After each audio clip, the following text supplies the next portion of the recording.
Hi, everyone. Welcome to Training Tuesday. I'm Dr. Megan Rickay, and I am so happy to be here with you. Today, we're talking about the 5 speech tips you need to be the best podcast guest ever, or interviewee, if you will. Before we dive in, I do have a couple announcements. I want to check the technology. As you're coming on, say hi, tell me what you're up to today. If you did anything fun. Yesterday, I got my hair done, and I'm just going to double check technology, and then we will dive in. So many of my friends are going live right now. So fun. I do think this is a really good time to go live.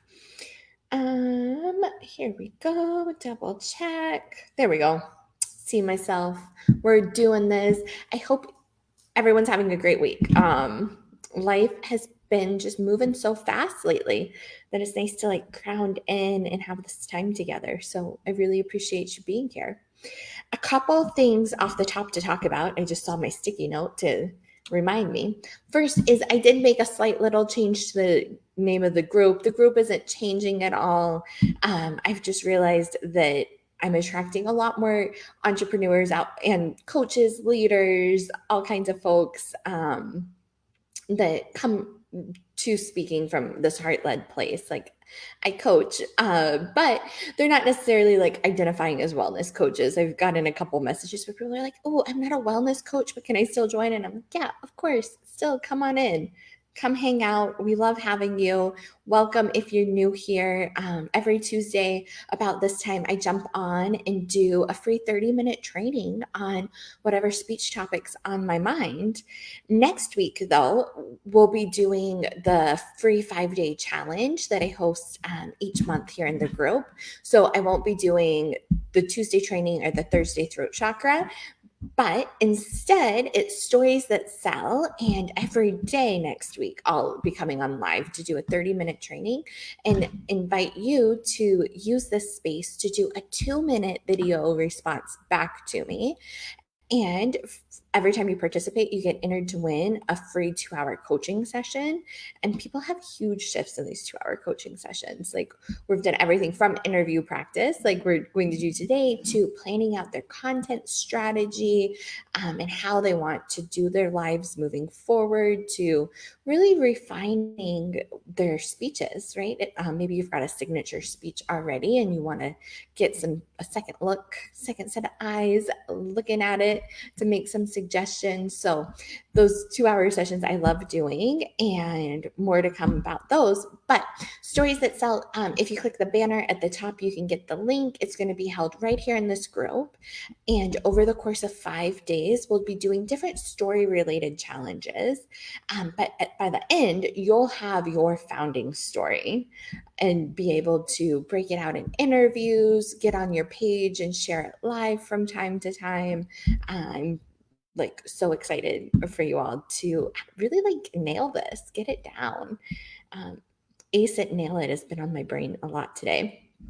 So what we're talking about is, I decided this topic because I did an interview earlier today, and I was like, oh, we haven't talked about interviewing in the group lately. And I thought it would be fun to refresh. Hey, I hope you're doing good. Great to see you here. Let me take a drink of water, and then kombucha is more of what I've got today. And then we're going to dive in, and I'm going to share these 5 tips with you. So tip number 1 is with all public speaking. Anytime we have a speaking event, you want to think through your mindset, right? And see what is the mean girl voice in your head saying about the situation, right? A lot of us have that mean girl that's like, and especially for interviews, it's like, oh, the interviewer doesn't want you to succeed. Why are you even doing this? you're going to fail miserably. Like, let me know in the comments what some of your mean girl thoughts are that maybe are preventing you from doing interviews in the first place or getting started with them. But what I really want you to know is that the interviewer wants you to succeed. So like I said earlier today, I did an interview with someone that works more with like digital marketing and like digital agency folks. And he is also, same stage of business as me. We're building our businesses. That's something you really want to look for when you're looking for these interview opportunities. Maybe I'll do another live on find these opportunities in the future. But what you want to do is really come at it from this mindset that the interviewer wants you to succeed, right? I promise that the host wants to create a great finished product. It is not at all in their interest to spend 30 minutes or an hour with you on something that they're not going to be able to use. And they want to present themselves as a credible expert. And so if this voice is coming up for you and you're like, no, like the interviewer is going to be mean, because let's face it, what we see on TV every day, if you watch any of like the traditional news media, you see these gotcha interviews, right? We're looking for people to mess up and to say, oh, no, that's not the fact. But that's the thing about speaking for your business, and especially the types of interviews I know most of you in this group do, is they're friendly interviews. It's in everyone's mutual interest for it to go well. So I'm not going to spend a lot of time being like, okay, this is how you can rephrase the question or that sort of thing, because it's not a got you interview. They want you to succeed. Approach it with that mindset. So let's talk tip number 2. So the second thing you want to do is really define your goal for the interview and be very strategic going into it. So like the interview I did today was really promoting the Stories That Sell challenge that I'm hosting next week. And so the whole interview was about storytelling and the power of speeches. And the power of stories in speeches to get your audience on board, all of that. And so I knew that my like conversion metric is if I get anyone of his like listeners to join my challenge, then it was worth 30 minutes to do the interview, right? And so why do you want to be on this podcast and do this interview in the first place? Is it to build brand recognition, right? Usually that's what we want to do. Or do you have something more focused, like a free challenge coming up or a program that you're enrolling people in? Just being clear about that goal is going to help you tailor your answers so and like the things you want the host to ask you about, or even how you're pitching yourself to be on these shows. All starts with what your goal is. So let's see. Then I really want you to think about what you can share with the specific audience. So like I said, today, the one I was talking to was like digital marketing agencies. So my advice for them is slightly different than my advice for you all that are mostly like solopreneurs and soulpreneurs, right? Your one-person shops, they usually have a whole team of people and are coaching some of their clients on public speaking too, or they want to use social media video to promote their businesses. So you really want to know who that audience is and what do they need to hear from you, right? So this first brainstorming question is, what's your goal? The second one is, what's your audience's goal? And then you're looking for where they connect in the middle.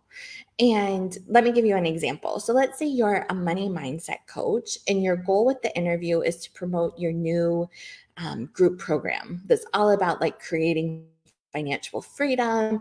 And you're going to really dive into like those limiting beliefs around money that folks have. So what you'll want to do is develop that key message for the interview. So it could be something like financial freedom can be yours through daily mindset work, right? And so you know that you're going to be talking about different mindset techniques and strategies and tools, not really my thing, I'm making this up as I go, that are going to help you or help the audience, like what these strategies and tools are for breaking down these money beliefs. And then have that clear call to action. So after you've identified your key message, you go, and that's based more on like what the audience wants to hear from you. And if you're watching live, tell me hi, and I'm happy to use your work as an example. So if you want to share what kind of coaching you're doing, put it in the replay. We can brainstorm, do some live coaching here on the call, or on the call, the live. It's been a long day. So key message, right? It comes from what you want your audience to do at the end.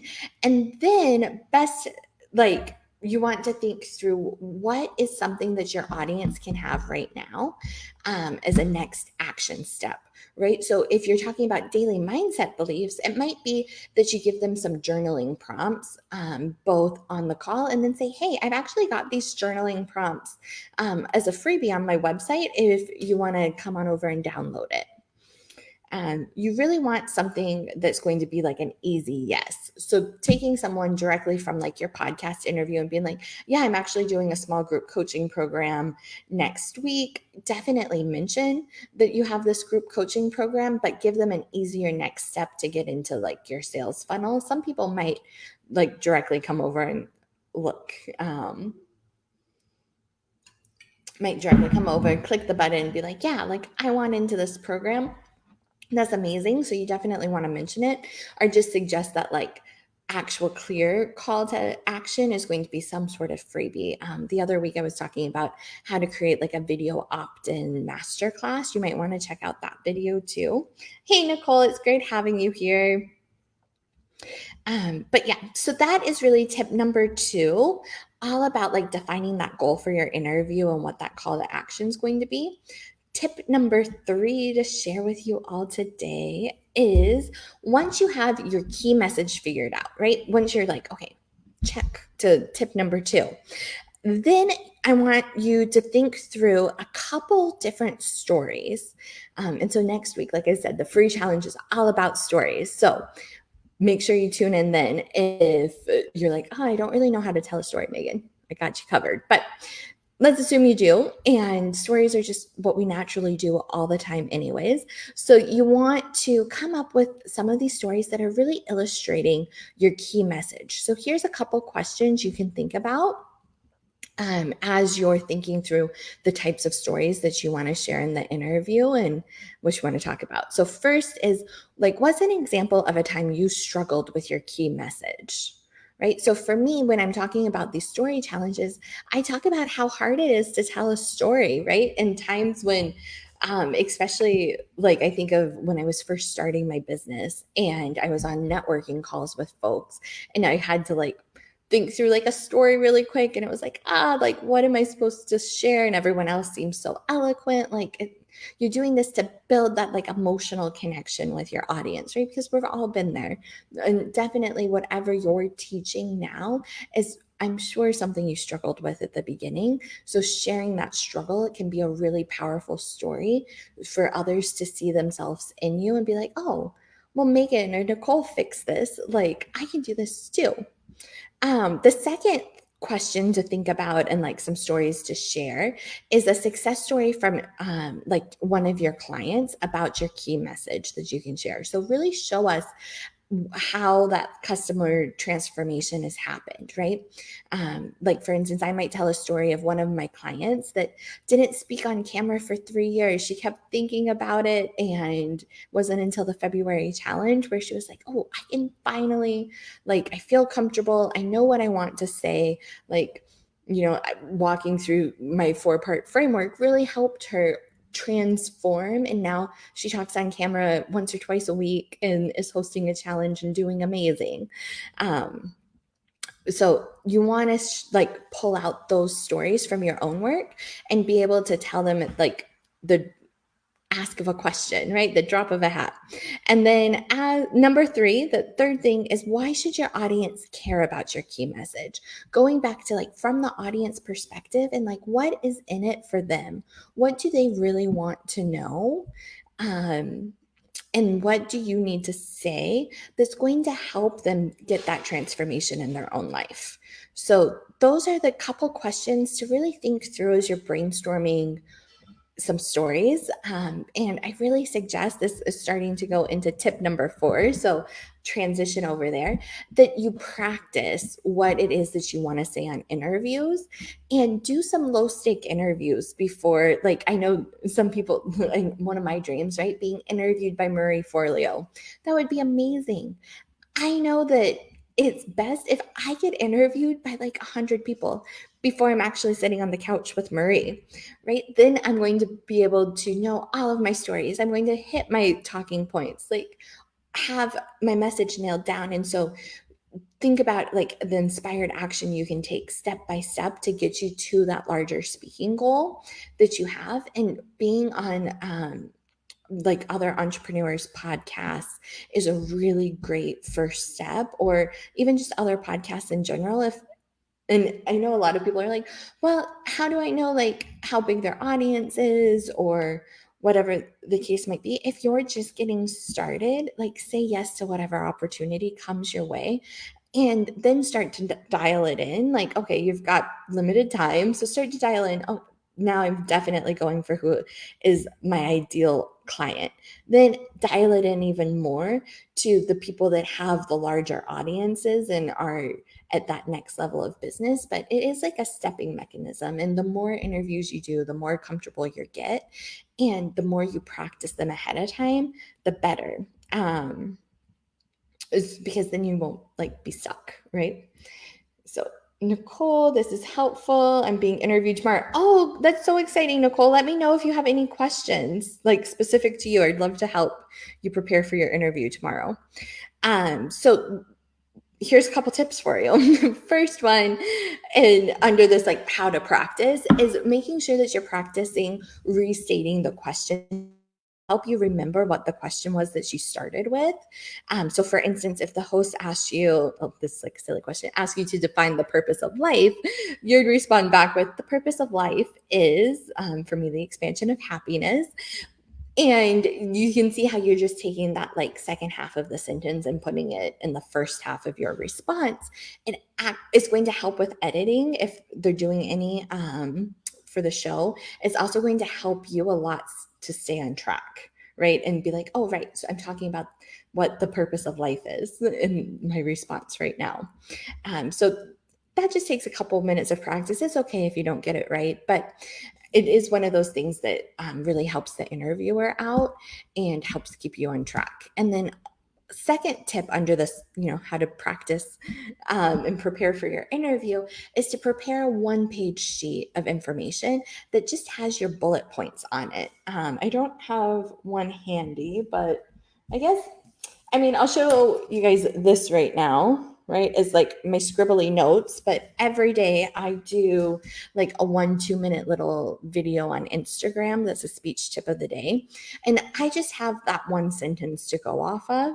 I don't have anything more than that because they're so short. What you want to do is prepare a one-page sheet that you can quickly glance down at that has those couple of stories prepared and some of your other main points. Like if you know you're driving people to your freebie, just make sure in like big letters you have promote freebie. One of the other things I always write on my prep sheets is like, you're doing great, or like keep smiling, breathe. Those types of little reminders that are going to really be helpful for you in the moment, because sometimes it's like, oh, right, you glance down and you're like, right, it's okay, I can take a breath right now and then continue my response. So prepare your one pager to remind you of your key message too, your stories that you want to share, and any other things like you sometimes forget. So be sure that it's very readable and practice with it. So you know where, like kind of how the information's organized on the page, but don't make it more than one page, because then you'll be like flying through papers and not paying attention to like what the interviewer is actually asking you. Because the best interviews are when you're totally present with the interviewer and just having a conversation, right? As you practice, let's see. Oh, a couple phrases that I wanted to give you guys too. Hey, Esther, great to have you on here. Because sometimes we get off track, right? And so there's a couple times when it's like super helpful to have these phrases handy. First, like let's say the host asks you about something and you don't really know the answer to it. It's totally fine to say something like, I don't know about that, but what I do know is, and then you fill in the blank. Like sometimes we feel like we have to be experts in everything. Like today when I was getting interviewed, he was asking me about NLP, and I know I've heard about it, but I am not NLP certified. I think it's a genius business model to be certifying people in NLP. And it sounds like a lot of the things that I teach are related to it. And I'm sure it's because the founder and like creator of NLP probably also has a PhD in communication and linguistics and knows that side of like how our brain works and the importance of words and, yada, yada, yada. But I totally said in the interview, yeah, I've heard about it, but I don't really know what it is. What I do know is ... Totally fine. It doesn't detract from your expertise. If anything, it just makes you more approachable. If the host asks you a couple questions at once, sometimes this happens where it's just like throwing out questions and you're like, which one do I want to start with? You can say something like, so many great questions. Let me answer the first one. And then you answer the one that you remember and then ask, can you repeat the other questions, or what else did you want to know? What else can I share with you? Are some good ones. Let's say the host does say something that like you really disagree with, and you can say, I actually see it differently. Like, let me explain, and then try and find that middle ground. Sometimes I know my coaches and entrepreneurs that I work with are in more like spiritual field and being beliefs, right? Like sharing their beliefs with the world, and we get challenged on them. When I was getting my hair done yesterday, me and my hairdresser were having a whole long conversation about tarot cards. And it was like, yeah, like I actually do see this differently, but like having this conversation really helped me strengthen my belief. And like, I think it strengthened hers too. And like finding that point of communion, right? That point of shared experience, which is what communication is all about. So don't be afraid to like challenge the hosts, be respectful and be like, I just see this differently. Like, let me put my spin on it. This one happens all the time. Let's say you like misspoke, right? And like you are sitting there and you're like, yeah, I really need to clarify this.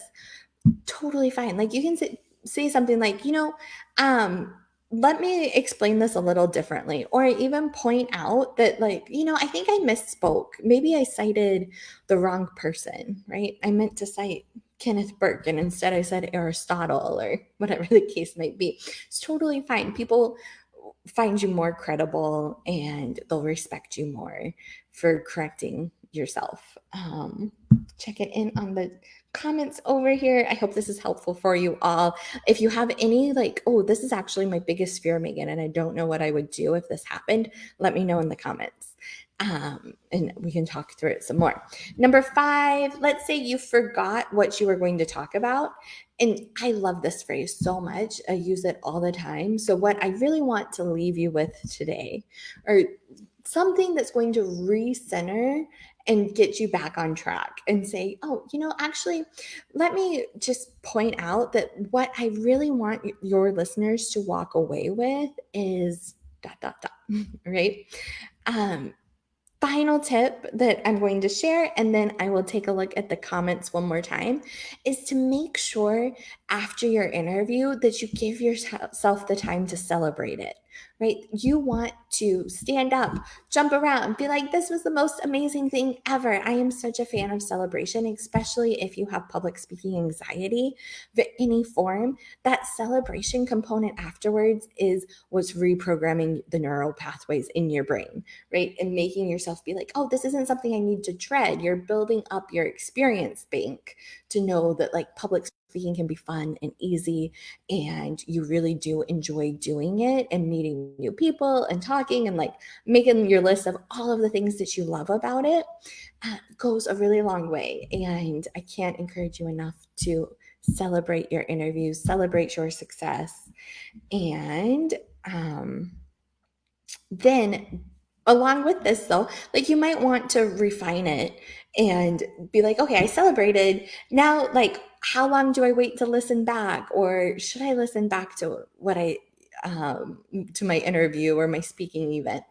And I was having a conversation with my friend the other day, and I love her so much. She was just like, I really hate watching myself on camera because I don't like how much my mouth opens when I'm speaking. And her name's Tara. I was like, Tara, are you going to like take intensive classes and change that or like do something about it? And she was like, well, no, I just don't really like it. And I was like, then you've got to accept it, right? Like we all have these tics about ourselves that unless you're like willing to invest thousands and thousands of dollars, and I would not suggest it for most of the things that we're all like really annoyed with, is when it starts to affect your audience from understanding your message, that it's an issue, right? No one realizes that Tara opens her mouth more when she talks. I've been friends with Tara for like 10 years, never once thought about it, right?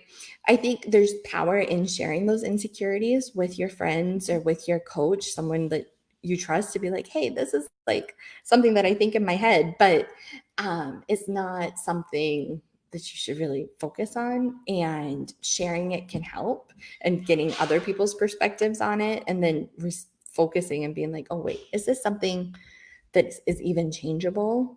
And if it's not, then why are you still worrying about it?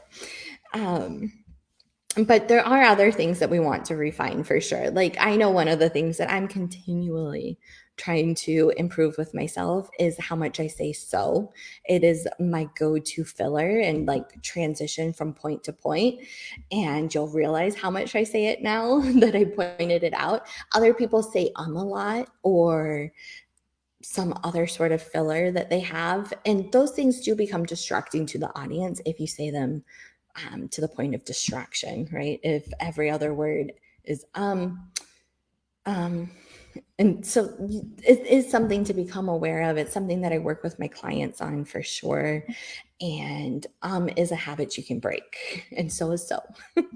But we will get there. So you can make a plan to watch your tape back and really just make sure you're at like a neutral point when you're watching it back, and it's not going to be something that you're going to be hard about yourself on. It's going to be more of like a learning experience, and come at it from a growth mindset of, okay, what are some things I can do better for next time? Let me check in on some comments over here. Oh, there's so many. Okay. So Nicole's saying my interview is about teaching 3D modeling to kids. Oh my gosh, that's so fun. I'm a math and science tutor for students with autism. That's so important, Nicole. And that's going to be awesome. I'm so excited for you for tomorrow. Esther saying, I have fear and resistance to listen to my interview after the podcast recording. I tend to have the mindset that I should have said this better, or mine is, and you say you know a lot. Yeah, that is another filler that we have. I haven't noticed it though, Esther and I work together a lot, and haven't noticed you saying you know. I'll pay attention now. And when it comes to like watching it back, yeah, like that's why you have a coach, right? And that's why you can work with someone to improve your speaking skills, is so you get that second set of eyes, and you get someone to help you get to that place of neutrality and be like, hey, like, let me build from here. What are some ways that I could say this better? What are some ways that I could rephrase this, or whatever the case might be? Nicole also asked for my Instagram page. Oh, I'd love to have you follow me. It's also Megan Rakay. So just at MEGANRAKAE. This group though is where I'm like the most active and post the most information. So I would love to have you on Instagram though. I always want more friends over there. I hope that this was so helpful for you all. Let me recap these 5 tips that I shared for you. The first one is remembering that the interviewer really does want you to succeed. They're not there to like get you. You're not, I do work with some politicians, but most of you in this group are not politicians. You don't need to worry about having a mean, unfriendly interview. They're going to like what you have to say.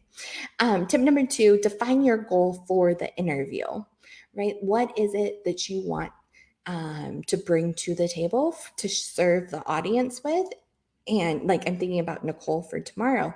Like, I don't know if you said where your interview was going to be with, so I'm just going to make it up that it's with maybe like a parents autism group. I think that would be like a parents that have children with autism. There we go. I'm sure those Facebook groups exist, and they would love to hear more about how they can introduce their children to science and math and 3D modeling. That's amazing. So think through like, what is your goal, right? You're probably having a course or something that you want to get those parents to eventually purchase, and how can you share information with them now that's also going to serve them so that they know that they can trust you and that you're like there to support them, right? And perhaps it's also thinking through like, what is it that they really want to know, right? Like put yourself in the parent perspective of, okay, like what do I need to know? Like, what do I feel like I don't have, or what's something that I'm struggling with, or a challenge that I have, are all good questions to think about. Then tip number 3 was to brainstorm several stories that illustrate then your key message and what you want like those parents or that audience to know about your work. Number 4, make sure you practice. I really love having one page of notes in front of me. I am a big advocate in having notes. I know some people are like, oh, I'll just speak off the top of your head. And that works fine for like short speeches. I'd say like 5 to 10 minutes. I can go without notes, but any more than that, of course, I need something to look at and keep me on track. It's probably old professor habits die hard, but anyhow, tip number 5, the last thing we talked about today was making sure that you take time to celebrate after you do your interview, because it's going to feel so good and it's going to make you so excited for the next one. And I really think there's something to being in that like higher vibrational state that attracts more opportunities to you too. So I'm going to check in one more time. Nicole saying, thank you. Thank you for being here live with me. I love having an audience to chit chat with. I'll be back on Thursday for Throat Chakra Thursday, where we'll talk more about harnessing the power of our nerves to connect more with our audience through public speaking. And I hope you have a great week. And I can't wait for the free 5-day challenge to start next Monday. So make sure you're signed up for Stories That Sell. It's in the banner at the top of the page. If you ever want to talk public speaking with me, feel free to book the Speaking with Soul strategy session. I would love to help you figure out a speaking strategy for your business. And then we can talk more about what it looks like to work together to implement it. So have a great week, and I will see you all soon. I forgot where my button was over here.